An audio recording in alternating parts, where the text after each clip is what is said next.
Now this is 10 years of the Crescor Smoker.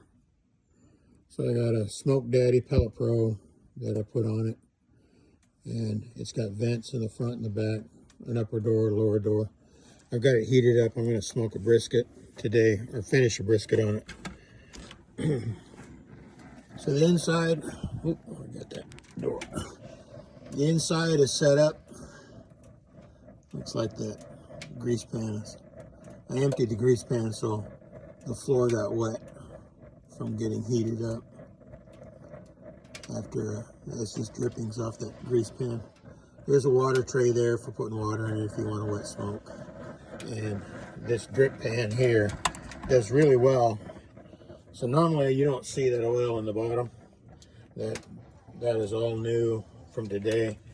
And I cleaned off this drip pan. So there's a big metal stainless steel drip pan that catches everything from below the grates.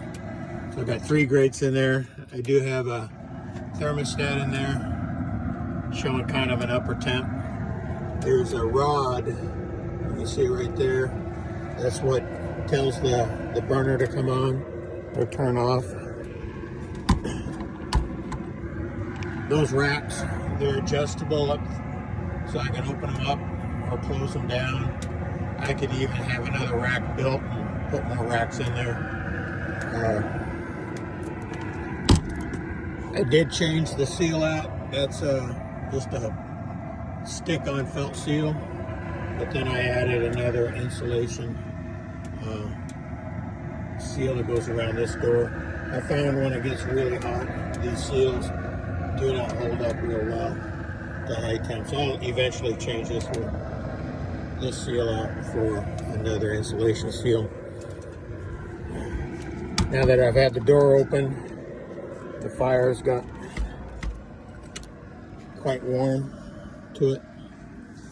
And then this was a 4-inch exhaust pipe that I had manufactured, riveted onto the side, just goes in. I put a dampener in it, so it's just got a small dampener to shut and control the heat.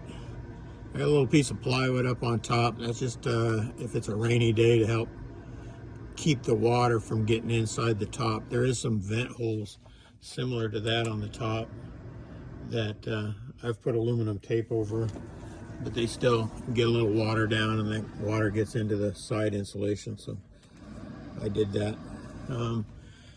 This thermostat in the high door, it is a good indicator of a temp, but it's not really accurate. This will read a lot of times about 200-ish, maybe 205 when you're running at 225. And I believe that's largely because of the pin only comes out that far in the door, so it doesn't really get an honest reading to the temp to it. But that's my 10-year update on it. The pellet works great. It doesn't use, I don't have the auto start on it, the element burned out on it. So I just start it with a torch, which doesn't really take that much to start it with a torch. You throw a torch down into the pot.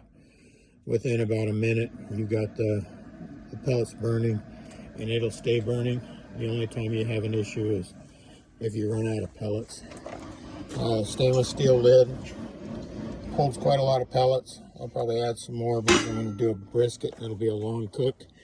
It does hold the temp within 5 degrees-ish very well, and I have used this in temperatures of -5 all the way up through 90 degrees, and still does real well. Hope you enjoyed the update, and keep on smoking.